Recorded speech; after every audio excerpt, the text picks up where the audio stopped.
সচিবেরাও অশিক্ষিত মূর্খ এমপিরে স্যার কওয়া লাগে, ঠিক না? বাংলা রিডিং করতে পারে না এমন লোক সংসদ সদস্য আছে না নাই? ওরেও তো টিউন স্যার স্যার কইতাছে। সংসদে দেখছেন না আপনারা, একজনে করতেছে মাননীয় স্পিকার মহোদয়, দেখছেন না? আমার বন্ধু বাংলা রিডিং জানে না, কিন্তু সে ক্ষমতাওয়ালা। এখন টিউন সাহেব তারে স্যার কইতাছে, ওসি সাহেব স্যার কইতাছে। দুনিয়ার মানুষেরা মনে করতেছে ক্ষমতাওয়ালা হলে তো সফল হওয়া যায়, সম্মান পাওয়া যায়। মন্ত্রী এমপি হলে সচিব পর্যন্ত স্যার বলতেছে, তাহলে আমি ক্ষমতাওয়ালা হব। ক্ষমতার জন্য দৌড়াচ্ছে। এই মানুষগুলো আখেরাতকে ভুলে যাচ্ছে। অথচ দুনিয়ার টাকা এবং ক্ষমতার নাম মোমেনদের কাছে সফলতা হতে পারে না। অর্ধ দুনিয়ার সম্রাট ওমর রাদিয়াল্লাহু তাআলা আনহু, তাই তো তিনি বলেছিলেন, মান ইতাজ্জা বিমাকানিহি ফালিয়ানজুর ইলা ফিরআউন ওয়া মান ইতাজ্জা বিমালিহি ফালিয়ানজুর ইলা কারুন ওয়া মান ইতাজ্জা বিনাসাবিহি ফালিয়ানজুর ইলা আবি লাহাব ইন্নামাল ইজ্জাতু বিত্তাকওয়া। ক্বালা তাআলা তিলকাল জান্নাতুল্লাতী নুরিসু মিন ইবাদিনা মান কানা তাকিয়্যা। আওয়াজ দিয়ে বলুন সুবহানাল্লাহ। ফারুক আযম ওমর অর্ধ পৃথিবীর সম্রাট ছিলেন, ক্ষমতা ছিল অনেক বেশি। হযরত ওমরকে দেখলে শয়তান পর্যন্ত রাস্তা ছেড়ে পালাইয়া যেত। হযরত ওমর রাদিয়াল্লাহু তাআলা অর্ধ দুনিয়ার সম্রাট, তিনি বলতেছেন, দুনিয়ার মানুষেরা শোনো, তোমরা যারা মনে করো ক্ষমতাওয়ালা হলে সফল হইছো, আমি তোমাকে একটু ফেরাউনের দিকে তাকাতে বলি। ফেরাউনের দিকে তাকাও। ক্ষমতা ছিল, কিন্তু ফেরাউনের কপালে সফলতা জোটে নাই। তামাম দুনিয়ার মানুষ ফেরাউন নামটাও রাখতে রাজি হবে না। আর সন্তানের নাম তো ফেরাউন রাখে না। ক্ষমতা ছিল অনেক, কিন্তু আপনাদের কাছে আমি জানতে চাই, বলুন তো, ক্ষমতাওয়ালা ফেরাউন সফল না ব্যর্থ? সম্মানী না অসম্মানী? আজকের এই দিনও তার লাশটা পৃথিবীর বুকে আছে না নাই? আল্লাহ রেখে দিয়েছেন আপনার আমার জন্য শিক্ষণীয় হিসাবে। তিনি বুঝাতে চান, ওই ফেরাউনের দিকে তাকায়া জালেমরা শিক্ষা নেও। ক্ষমতাও আমি দেই, আবার যখন সীমা লঙ্ঘন করো পানিতে ডুবানোর ক্ষমতাও আমার আছে। ফেরাউনকে ক্ষমতা দিছে কে? জোরে বলেন। তুতিল মুলকা মান তাশা ওয়া তানজিউল মুলকা মিম্মান তাশা। ক্ষমতা আল্লাহ দিছে, আবার পানিতে চুবাইছে কে? আল্লাহ তাআলা কোরআনে বলেন, আল-ইয়াউমা নুনাজ্জিকা বিবাদানিকা লিতাকুনা লিমান খালফাকা আয়া। ও ফেরাউন, তোরে পানিতে ডুবাইলাম, কিন্তু পচতে গলতে দিমু না। লোহিত সাগরে ফেরাউন ডুবেছে। 3160 বছরের মতো পানির মাঝে ভাসমান ছিল তার লাশ, পচে নাই, গলে নাই। সমুদ্রের মাঝে হাঙ্গর আছে না নাই? তিমি মাছ, বিশাল বিশাল তিমি। আজকের এই মাহফিল আমরা যে কয়জন আছি, সবগুলা মানুষ একটা তিমির পেটে জায়গা হবে এমন বড় তিমি আছে না নাই? একদিনে খাবার খায় কয়েক টন।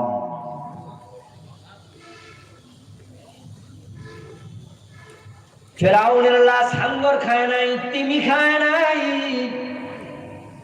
ফেরাউনের লাশ আল্লাহ তাআলা পানির মাঝে রাখছেন ভাসাইয়া, পচতে বলতে দেন নাই। আজকের এই দিনও ফেরাউনের লাশ আছে মিশরের ন্যাশনাল মিউজিয়ামে। এখনো তার গায়ে পচন ধরে নাই। 3-4 বছর আগে আমিও গিয়েছিলাম। আমি বড় পা মাটিতে পড়ে না। রিক্সাওয়ালা গরিব মানুষ 10 টাকা ভাড়া নিয়ে ধাক্কা ধাক্কি করে থাপ্পড় মেরে দেয়। বাড়ির পাশে গরিব লোক বসবাস করে, কথায় কথায় জুলুম করে, গালিগালাজ করে, এমন কিছু জালেম পয়সাওয়ালা আছে না নাই? ক্ষমতা আছে জুলুম করো, ক্ষমতা আছে জুলুম করো, পয়সা আছে জুলুম করো, বলে যেও না তোমার চেয়ে বেশি ক্ষমতা রাখে এমন একজন আছে না নাই? ولا تحسبن الله غافلا عما يعمل الظالمون। আল্লাহ তাআলা কোরআন মাজিদে বলে, ও নবী, কে আপনারে পাথর মারে, কোন আঙ্গুল দিয়া মারে, ছোট না বড়টা মারে, মারার জন্য পিছন থেকে কে লেলাইয়া দেয়, রাতের বেলায় কোথায় সরা পরামর্শ করে, সামনে আগাইয়া কে মারে, মাঝখান থেকে কে মারে, ও নবী আমি আল্লাহ সব দেখি, আপনি মনে করবেন না আমি বুঝি খবর রাখি না। আমি সব দেখি। ইন্না রাব্বাকা লাবিল মিরসাদ, আপনার রব ঘাটিতে বসে আছেন, অপেক্ষা করতেছেন। ইন্না বাতশা রাব্বিকা লাশাদীদ, নিশ্চয় আপনার প্রভুর ধরা বড় কঠিন ধরা, তিনি ছাড় দেয় কিন্তু ছেড়ে দেয় না। ক্ষমতা পায়া অর্থবিত্তওয়ালা হইয়া জুলুম করবেন না, কারণ আল্লাহ যদি রেগে যায় ক্ষমতার মসনদে বসাইয়া ধ্বংস করার ক্ষমতা আল্লাহর আছে না নাই? আপনারা বলুন তো, ফেরাউন যখন পানিতে ডুবে তখন কি ফেরাউন ঘুমেছিল না সজাগ ছিল? এতগুলো মানুষ কথা না বললে তো হবে না রে ভাই, আওয়াজ করে বলুন, ঘুমেছিল না সজাগ ছিল? অসচেতন ছিল না সচেতন ছিল? ক্ষমতা পদত্যাগ করে এসেছে না ক্ষমতা ছিল? একা ছিল না সৈন্য সহ ছিল? আল্লাহর কারিশমা কুদরত দেখো, ঘুমে নয় সজাগ রাইখা, অচেতন নয় সচেতন রাইখা, একা নয় সৈন্য সামন্ত সহ ক্ষমতা থাকা অবস্থায় এমন ভাবে ডুবাইছে বাঁচানোর ক্ষমতা কারো ছিল না। তিনি আল্লাহ বুঝাইয়া দিছে, আমি চাইলে 14 গোষ্ঠী সহ একদিনে এক রাতে ধ্বংস করে দিতে পারি। সাবধান। হযরত ওমর বলে, ক্ষমতাওয়ালারা ক্ষমতা পাইয়া তুমি যদি ভাবো তুমি সফল হয়ে গেছো, আমি ওমর পরামর্শ দেই ফেরাউনের দিকে একটু তাকাও। ও পয়সাওয়ালারা, 2 তলা 5 তলা 3 তলা 10 তলা বিল্ডিং এর মালিক মনে মনে ভাবে আমি সফল, 3 লাখ 5 লাখ টাকা মাসে বেতন পায়, পেয়াদার অভাব নাই, চা টানার জন্য পিয়নের অভাব নাই, অফিসে ঢুকলে স্যার স্যার বলে মুখের ফেনা তুলে ফেলে, সেলুট দেওয়ার লোকের অভাব নাই, টাকা আছে, পেয়াদা আছে, সালাম দেওয়ার লোক আছে, তাই মনে মনে ভাবো আমি সফল। হযরত ওমর বলেন, তাই যদি হয় আমি তোমাকে একটু কারুনের দিকে তাকাতে বলছি, তাকায় দেখো কারুন তোমার সেই কত গুণ বেশি ধনী ছিল, কিন্তু পৃথিবীর মানুষ তাকে সফল বলে না। আপনাদের কাছেও জানতে চাই, ওই ধনী কারুন সফল না ব্যর্থ? আল্লাহ সব লইয়া ধসাইয়া দিছে, সে আল্লাহ এখনো আছে না নাই? জোরে বলুন ভাইরা, আছে না নাই? আল্লাহর ক্ষমতা আগের মতো আছে না নাই? তাই দুনিয়ার প্রতি আল্লাহ তাআলা তাকান না, মূল্য দেন না। হাদিসে আছে, বিশ্ব নবী বলেন, তাম দুনিয়াকে আল্লাহ যদি একটা মাছির পাখা পরিমাণ মূল্যায়ন করতেন, তাহলে তিনি কাফেরদেরকে 1 গ্লাস পানিও পান করতে দিতেন না। ইন্নামাল ইজ্জাতু বিত্তাকওয়া, সফলতা আছে তাকওয়ার মাঝে, তাকওয়ার মাঝে, তাকওয়ার মাঝে। তিলকাল জান্নাতুল্লাতী নুরিসু মিন ইবাদিনা মান কানা তাকিয়্যা। আল্লাহ তাআলা বলেন, যারা মুত্তাকি হয় আমি তাদের জন্য জান্নাত বানায়া রাখছি। এর মানে হলো একজন মুমিনের কাছে সফলতার নাম হবে জান্নাত, জান্নাত, জান্নাত। যে জান্নাত পেয়েছে শুধু সেই সফল হয়েছে, আর যারা মুমিন তারা সবাই জান্নাত পেয়ে যাবে।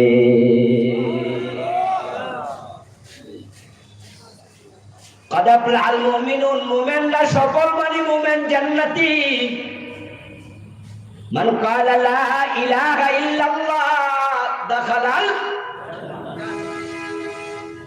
من كان آخر كلامه لا إله إلا الله دخل الجنة ما من أحد يقول لا إله إلا الله ثم مات عليه إلا دخل الجنة। বিভিন্ন শব্দে রাসূল বলেছেন, বাংলা অর্থ হলো ঈমান নিয়ে মরতে দেরি, আল্লাহর জান্নাত পেতে দেরি হবে না।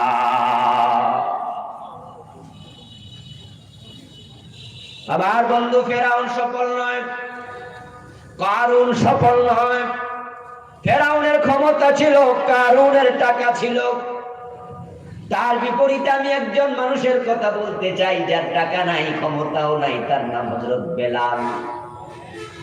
মসজিদে নববীর বারান্দায় থাকতেন, আহলে সুফার সদস্য।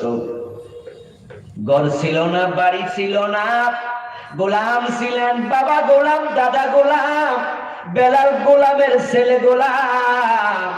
ফেরাউনের মতো ক্ষমতা নাই, কারুনের মতো টাকা নাই। আপনাদের কাছে জানতে চাই, হযরত বেলাল সফল না ব্যর্থ? কারণ কি? কারণ বিশ্বনবী বলছেন, মেরাজ থেকে এসে বেলাল, আমি মেরাজের রাতে জান্নাতে ঢুকেছি, আমার আগে আগে তোমার পায়ের শব্দ শুনেছি। জান্নাতের নাম হলো সফলতা। তাহলে আমরা যারা সফল হতে চাই, জান্নাতের উপযুক্ত পরিবেশকে তৈরি করতে কোনো কথা নাই। আজকের মাহফিলে অনেকে আছেন যাদের রাজনৈতিক ক্ষমতা আছে। আমার মাইকের আওয়াজ পৌঁছতেছে এমন অনেক নেতার কানে যারা অনেক ক্ষমতাওয়ালা, চাকরির কারণে ক্ষমতা, রাজনীতির কারণে ক্ষমতা। অনেক সম্মানী মানুষ, ক্ষমতাওয়ালা ভাইয়েরা আছেন আজকের মাহফিলে। আছে দোতলা, তিনতলা, পাঁচতলা বাড়ির মালিকও। আমি আপনাদেরকে স্পেশালি বলছি, ভাই শুনুন, যদি আপনার কপালে জান্নাত না থাকে, এই ৫ তলা ১০ তলা বাড়ি হওয়ার পরেও আপনার মতো কাঙ্গাল কেউ নাই।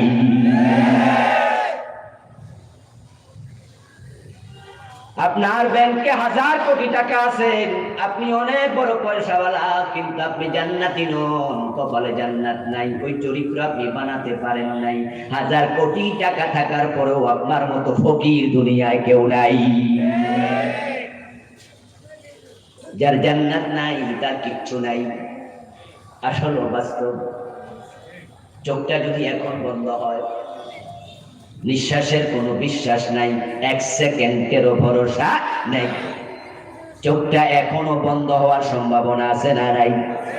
ওয়াজ করতে করতে বক্তা মরে গেছে, গান গাইতে গাইতে গায়িকা মরে গেছে, সংবাদ পাঠ করতে করতে সাংবাদিক মরে গেছে, এমন ঘটনাও দুনিয়া আছে না নাই? মৃত্যু আসতে কোনো সিগন্যাল লাগে না, উইদাউট এনি সিগন্যাল হঠাৎ আজরাইল হাজির হয়। নিঃশ্বাস যদি এখন বন্ধ হয়ে যায়, তাহলে আপনাকে এবার বলছি, আপনি কোটিপতি, আপনি ক্ষমতাওয়ালা, আপনি শুনুন আমার প্রিয় ভাইজান, আপনার হাতের ঘড়ি, পকেটের মানি ব্যাগ, মাথার টুপি, পায়ের জুতা, আপনজনের একটা একটা করে খুলতে খুলতে আপনার পায়জামাটাও খুলে ফেলবে। কিচ্ছু আপনার সাথে নাই। আমার মা বোনরা, আপনাদের বলছি, আপনি যত পয়সাওয়ালা স্বামীর বউ হন, নিজে যত পয়সাওয়ালা হন, চোখটা বন্ধ হয়ে গেলে দেখবেন আপনার নাকের ফুল, কানের দুল, হাতের বালা, গলার চেইন আপনার আপনজনেরা খুলতে খুলতে গায়ের কামিজটাও খুলে নিয়ে যাবে। একবারে ক্লথলেস বানায়া একটা চাদর দিয়া ঢেকে দেবে, সাদা কাপড় এনে বিদায় জানাবে। ওই কাপড়ে পকেট থাকে না, দুনিয়ার কিচ্ছু সাথে গেল না, এক আনাও না। এখন কপালে জান্নাত নাই, টাকাও নিতে পারলেন না, ক্ষমতাও সাথে নাই। মরার পরে চোখ বন্ধ হলো, গায়ে মশা মাসি বসলো, সেটা তাড়ানোর ক্ষমতাও আর নাই। তো সাথে টাকাও নাই, ক্ষমতাও নাই, আবার কপালে জান্নাত নাই, তাহলে আপনার আছে কি? আপনার মতো কাঙ্গাল আর কেউ নাই।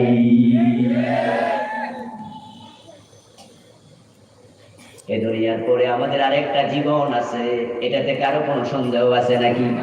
ব্যাপারটা কি এমন নাকি? থাকতেও পারে। আরেকটা জীবন আছে না নাই? ওই জীবনের শুরু আছে আর কখনো শেষ নাই। এবার আপনাকে বলছি ভাই, প্রিয় ভাই, আপনারা যারা আছেন ঠেলাওয়ালা, দিন মজুর, কুলি, শ্রমিক, রিক্সা চালায়, রিক্সাটাও নিজের নয়, ভাড়া চালায়, থাকার জন্য ঘর নাই, ঘরটাও নিজের নয়, খার জমিনে। অথবা আপনাদের এলাকায় ভাড়াটিয়া, ভাড়া থাকে, বাড়ি ঘর নাই, এখানে এসে বৌদি নিয়ে কোন রকম মাথা গুঁজে আছে ছোট্ট ঝুপড়ি ঘরে। থাকার জন্য ঘর নাই, খাওয়ার জন্য ভালো খাবার নাই, পরিধান করার জন্য কাপড় নাই। ওই রিক্সাওয়ালা ঈমান হারায় নাই। রমজান আসতেছে, এই কঠিন গরমের মাঝেও সারাদিন রিক্সা চালায়, রোজা রাখে, ভাঙ্গে না, এমন 2-4 জন রিক্সাওয়ালাও আছে না নাই? সে গরিব হতে পারে, তার দিকে তাকাও, ইমানদার সে জান্নাতি। আর যে জান্নাত পায় তার মতো ধনী কেউ নাই। গরিব সিএনজিওয়ালা যাত্রী ব্রিফকেস রেখে নেমে গেছে ভুলে, সিএনজিওয়ালা ব্রিফকেস হাতে নিয়ে টান দেওয়ার সাথে সাথে ব্রিফকেস খুলে গেছে। লক করা ছিল না, আনলক ছিল। খোলার সাথে সাথে দেখে ব্রিফকেস ভর্তি 1000 টাকার নোট, পুরা ব্রিফকেস ভরা, কয়েক লাখ টাকা। ওই ব্রিফকেসটা নিয়ে মালিক খুঁজে না পাইয়া ডাইরেক্ট থানায় হাজির হলো, ওসি সাহেবের কাছে জমা দিল। ওসি সাহেব মালিক খুঁজে বের করে তার হাতে ব্রিফকেস দিল। ও বেটা গরিব হতে পারে কিন্তু ঈমান বিক্রি করে নাই। তাকায়া দেখো ওই গরিব সিএনজিওয়ালা, এটাই হলো সফল মানুষ, হারাম খায় না। সফলতা হলো জান্নাত পাওয়ার মাঝে।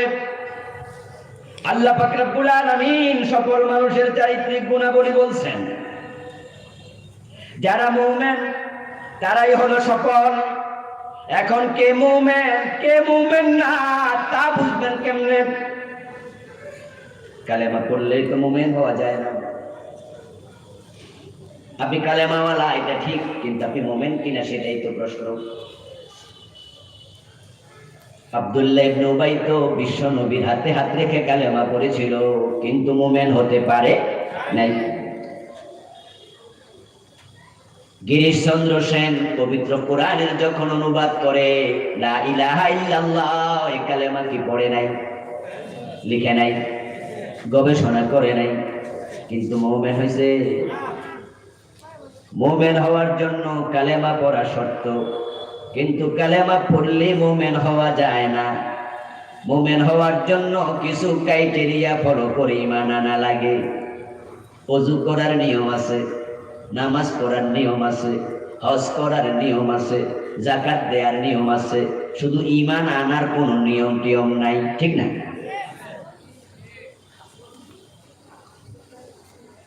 আমাদের দেশের লোকেরা ওযু করার নিয়ম শিখে, ওযুর 4 ফরজ, আগে কোনটা, তারপরে কোনটা, তারপরে কোনটা, তারপরে কোনটা নিয়ম জানে। নামাজে 13 ফরজ, শুরুতে কোনটা, তারপরে কোনটা, তারপরে কোনটা, 13টারই নিয়ম শিখে। হজ করতে যারা যায়, যাওয়ার আগে তালবিয়া শিখে যায়।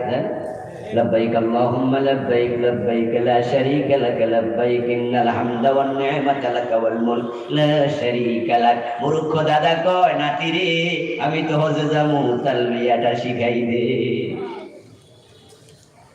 লেখাপড়া জানে না, নাতি শিখায় দেয়, মেয়ে শিখায় দেয়, ছেলে শিখায় দেয়। এরামের কাপড় কেমনে পড়া লাগবে শিখে হজে যায়, হজের নিয়ম শিখে যায়, রোজার নিয়ম শিখে রোজা রাখে, যাকাতের নিয়ম শিখে যাকাত দেয়, নামাজের নিয়ম শিখে নামাজ পড়ে, ওযুর নিয়ম শিখে ওযু করে।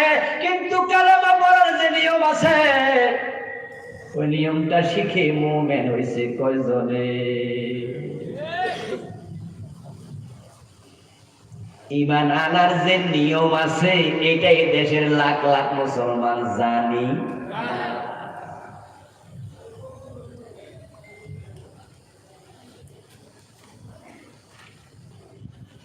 গিরিশচন্দ্র সেন কালেমা পড়ার পরেও কেন মুমিন নয়?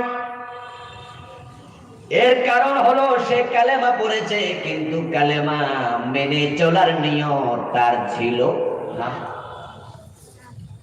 আব্দুল্লাহ ইবনে উবাই কালেমা পড়ার পরেও মুমিন নয়, রাসূলের হাতে পড়েছে কালেমা। এর কারণ কালেমা মানার কোনো চিন্তা তার মনে ছিল না। তো আপনারা আমরা যখন মক্তবে কালেমা পড়ছি হুজুরের হাতে, তখন তো কালেমা মানে কেমনে, মানার মানে কি, অর্থ কি, সেটা বুঝার বয়স আমাদের হয়েছে। তাহলে কালেমা মানার নিয়ত না থাকার কারণে আব্দুল্লাহ ইবনে উবাই মুমিন নয়। কালেমা মানার চিন্তা নাই, কালেমা পড়েও গিরিশচন্দ্র সেন মুমিন নয়। তো আপনারা যারা কালেমা পড়ছেন মক্তবে, পরে বড় হওয়ার পরে কালেমা মানা লাগবে, বোঝা লাগবে, মেনে চলতে হবে, এর বাহিরে যাওয়া যাবে না, এই চিন্তা লালন করেন নাই, আপনিও কালেমাওয়ালা কিন্তু এখনো মুমিন হতে পারেন নাই।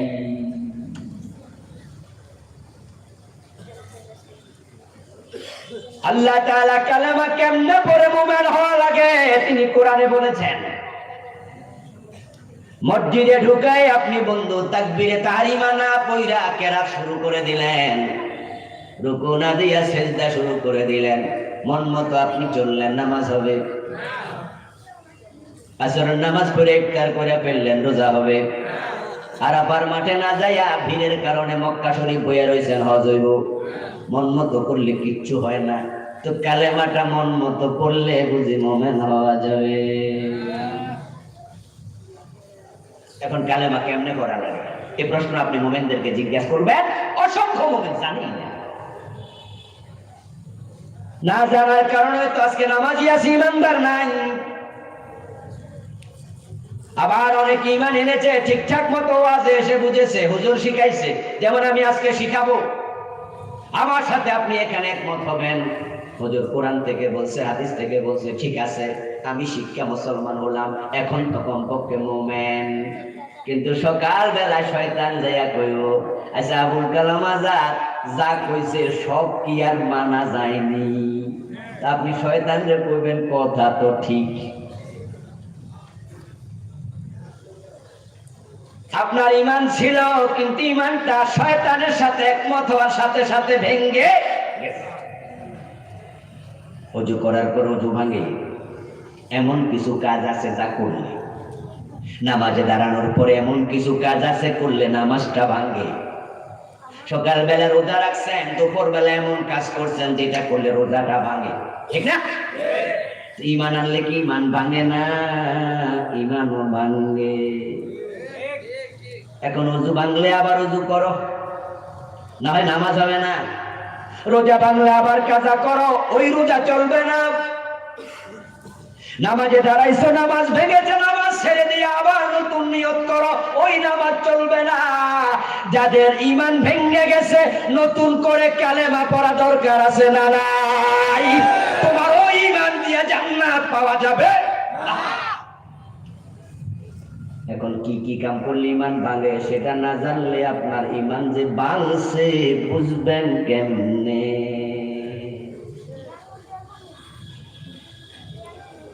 قال النبي صلى الله عليه وسلم يأتي على الناس زمان يجتمعون في المساجد ليس فيهم مؤمن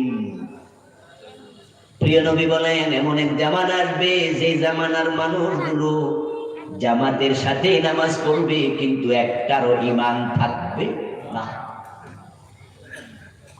সহিহ মুসলিমের হাদিস قال النبي صلى الله عليه وسلم يصبح الرجل مؤمنا فيمسي كافرا এমন একটা জামানা আসবে যে জামানার মানুষগুলো সকাল বেলায় মুমিন থাকবে সন্ধ্যা বেলায় কাফের হবে মানে তার ঈমানটা ভেঙে যাবে। এবার আপনাদের কাছে জানতে চাই 1400 বছর আগের হাদিস ওই জামানা আসবে রাসূল বলেছেন আসবে না এসে গেছে? তাহলে আমাদের সাবধান হওয়া দরকার আছে না নাই? ঈমান হারা হয়ে মরলে তোমার উপায় নাই, যার ঈমান নাই তার কপালে জান্নাত নাই। আপনি বলবেন হুজুর নামাজ না জান্নাতের চাবি, নামাজ তো ছাড়ি নাই, জান্নাত নাই কইছে কে? আমি বলবো দোস্ত ঈমান হলো একের মতো, আমল হলো ডান পাশের শূন্যের মতো। এক যদি থাকে একটা শূন্য দেও কত হবে? মাশাআল্লাহ। দুটা দিলে কত? তিনটা দিলে কত? এভাবে দেও বাড়তে থাকবে মান, কিন্তু এক যদি মুছে দাও শূন্যের দাম কত? ঈমান যখন ভেঙে যায় সব শেষ। এজন্য ফাওয়াইলুল লিল মুসাল্লিন, আল্লাহ কোরআনে বলছে কিছু নামাজি ওয়াইল দোজখে যাবে। এর মানে নামাজ থাকলে তুমি জান্নাতি নয়, ঈমান থাকতেই। এখন ঈমান কেমনে আনা লাগে এটা জানা দরকার আছে না? বলবো বলতেই হবে, জানতেই হবে। আপনি কালেমা পড়েছেন, মুমিন দাবি করার সুযোগ নাই যদি কালেমা মানার চিন্তা না থাকে। এজন্য আপনার মনে আগে কালেমা মানার চিন্তা লালন করবেন। আল্লাহ তাআলা নিয়ম বলতেছে, যারা হাফেজ সাহেব আছেন আমার সাথে একটু গুনগুন করুন, যারা পারেন তারাও বলুন। ফামাইয়াকফুরু বিত-তাগুতি ওয়া ইউমিন বিল্লাহি ফাকাদ ইসতামসাকা বিল উরওয়াতিল উসকা লান ফিসামা লাহা। সবাই বলেন সুবহানাল্লাহ। ঈমান আনার নিয়ম আল্লাহ কোরআনে বলতেছে। আল্লাহর উপর ঈমান আনার জন্য প্রথম শর্ত হলো ফামান ইয়াকফুর বিত-তাগুত ওয়া ইউমিন বিল্লাহ। ঈমানের কথা আসছে দ্বিতীয় নম্বরে। প্রথম হলো তুমি তাগুতের সাথে সম্পর্ক রাখতে পারবা। এই জন্য তো কালেমা লা দিয়া শুরু হয়। লা শব্দের অর্থ কি? কথা কয় না ভাইয়া?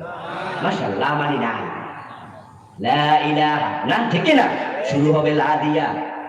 ওই যে ফামান ইয়াকফুর বিত-তাগুত, আপনি আগে বলতে হবে তাগুত মানি না, লা ইলাহা, কোনো ইলাহ নাই।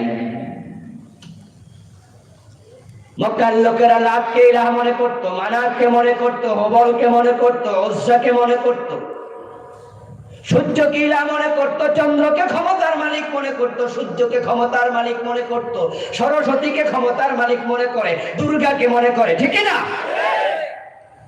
সরস্বতীর কাছে আছে বিদ্যা দেওয়ার ক্ষমতা, দুর্গার কাছে আছে ধান গম দেওয়ার ক্ষমতা, লক্ষ্মীর কাছে আছে টাকা দেওয়ার ক্ষমতা। আস্তাগফিরুল্লাহ। এরকম মনে করে এমন একজন হিন্দু বাংলাদেশেও আছে না নাই?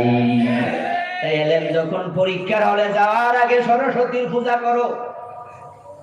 সরস্বতীর নাম বিদ্যা দেবী, তার হাতে আছে বিদ্যা দেওয়ার ক্ষমতা। দোকানপাটের মাঝে লক্ষ্মীর পূজা যাও, লক্ষ্মীর হাতে আছে টাকা দেওয়ার ক্ষমতা। কৃষি কাজ করার আগে দুর্গার কাছে যাও, দুর্গা যদি স্বর্গ থেকে গজে চড়ে মরতে নামে দান বেশি হবে। নাউজুবিল্লাহ বলে না কেন ভাইয়েরা? এমন কথা আমাদের এক নেত্রীও কইছেন। এটা হিন্দুদের আকীদা, উনি ওইটাই বলতে চাইছে। কিন্তু হিন্দুদের যে আকীদা, লক্ষ্মীর কাছে আছে টাকার ক্ষমতা, সরস্বতীর কাছে আছে বিদ্যার ক্ষমতা, দুর্গার কাছে আছে ধান গম দেওয়ার ক্ষমতা। এখন আপনি যদি কালেমাওয়ালা হতে চান, মুমিন হতে চান, শুরু তো বলবেন লা ইলাহা, এই সব তাগুত একটারেও মানি না।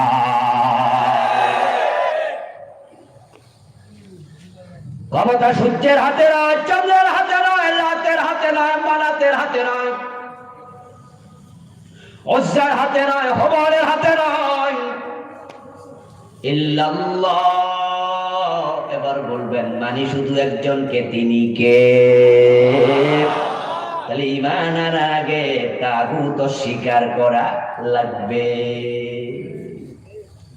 এবার আপনারা বলুন তো, এবার এই কালেমা পড়ার পরে বলুন তো, বিদ্যা দেওয়ার ক্ষমতা কার? ভাই বলেন না, বলেন না। অর্থের ক্ষমতা কার? বিয়ে দেওয়ার ক্ষমতা কার? আইনের ক্ষমতা কার? আপনি যদি বলেন অর্থ দেবে অমক সরস্বতী, আপনি কি বলে লক্ষ্মী, ঈমান আছে না গেছে গা? কালেমা পড়ার পর যদি আপনি মনে করেন বিদ্যা দেওয়ার ক্ষমতা সরস্বতী, ঈমান আছে না গেছে গা? কালেমা পড়ার পরে যদি মনে করেন ধান গম শস্য দেওয়ার ক্ষমতা দুর্গার, ঈমান আছে না গেছে গা? এবার কালেমা পড়ার পরে যদি মনে করেন আইন দেওয়ার মালিক ব্রিটিশেরা, আল্লাহর আইন লাগবে না, ঈমানটা আছে না গেছে গা? এখন আপনারা যারা ব্রিটিশ আইন পাইয়া খুশি, ঈমানদার দাবি করছেন কেমনে?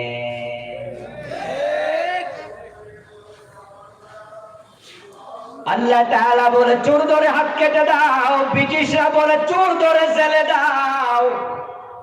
90% মুসলমানের দেশে আইন আল্লাহরটা চলে না, ব্রিটিশেরটা চলে। আগামী সংসদ অধিবেশনে চোর ধরে হাত কাটার আইন চালু করার সুযোগ বাংলাদেশের আছে না নাই? তো যারা চালু করে না, বুঝতে হবে তারা আল্লাহর আইন মানতে রাজি হয় না। আর তাগুতের সাথে কোন রকমের সম্পর্ক থাকলে কালেমা পড়েও মুমিন হওয়া যাবে না। তাই যারা কালেমা পড়ছেন সবাইকে মনে সিদ্ধান্ত লালন করতে হবে, আমার জীবনের বটম থেকে টপ, পাকঘর থেকে সংসদ ভবন, নৌকাটা থেকে রাষ্ট্র চালানো, আমি যেখানেই থাকবো এক আল্লাহ ছাড়া কারো আইন মানব না। ইনিল হুকমু ইল্লা লিল্লাহ, আল্লাহর ঘোষণা, আল্লাহ ছাড়া কারো আইন চলবে না। আলা লাহুল খালকু ওয়াল আমরু, সাবধান, সৃষ্টি যার, আইন চলবে শুধুই।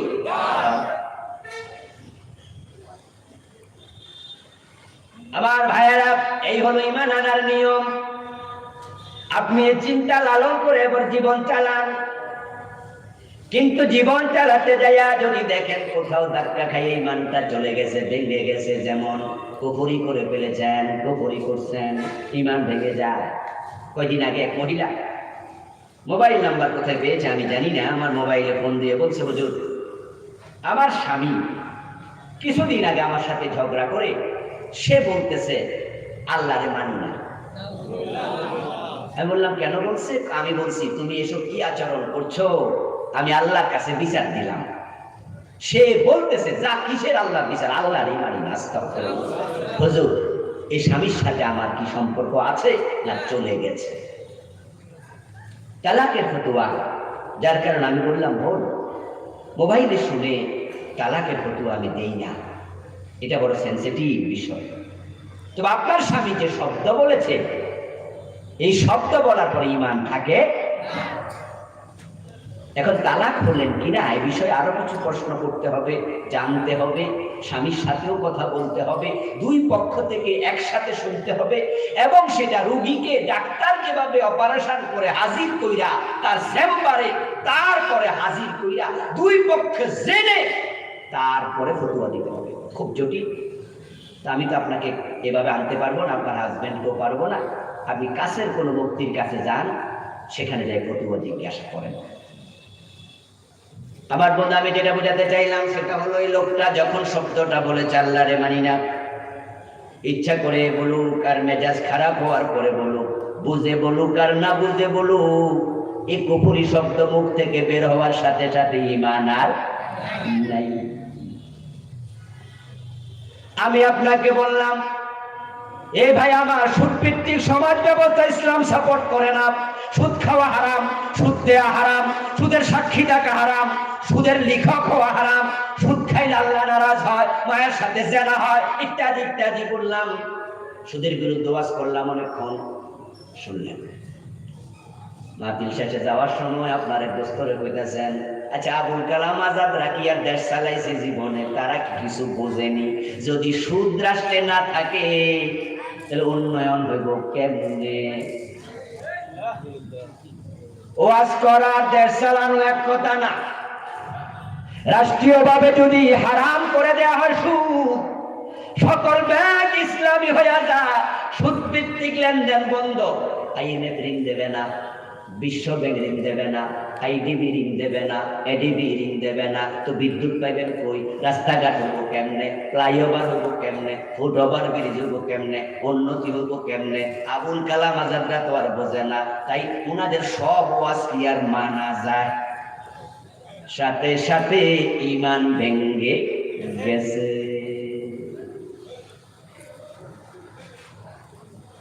কারণ সুদ খাওয়া হারাম এমন আয়াত কোরআনে আছে না নাই? কথা বলতে হবে, আছে না নাই?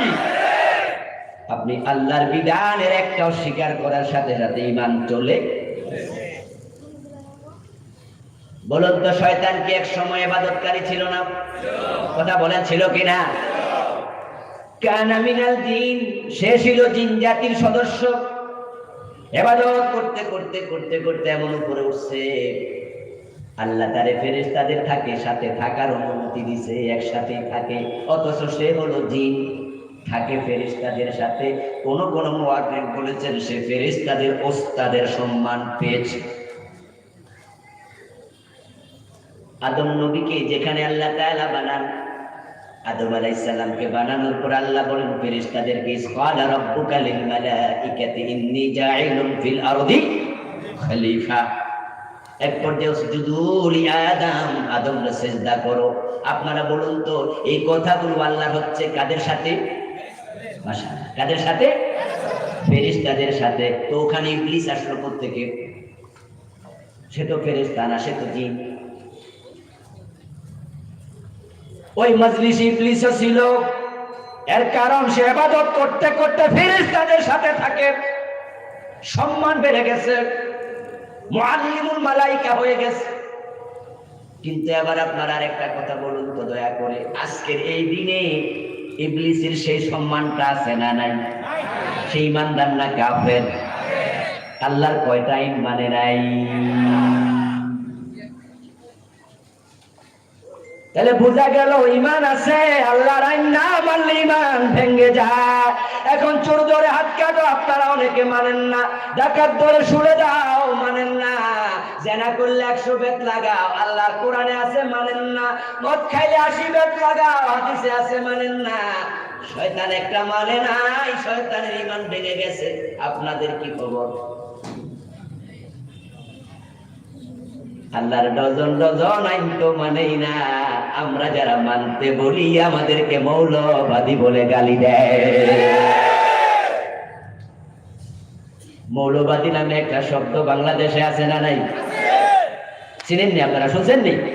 এই শব্দটা আদর কইরা কয়, ঠিক না?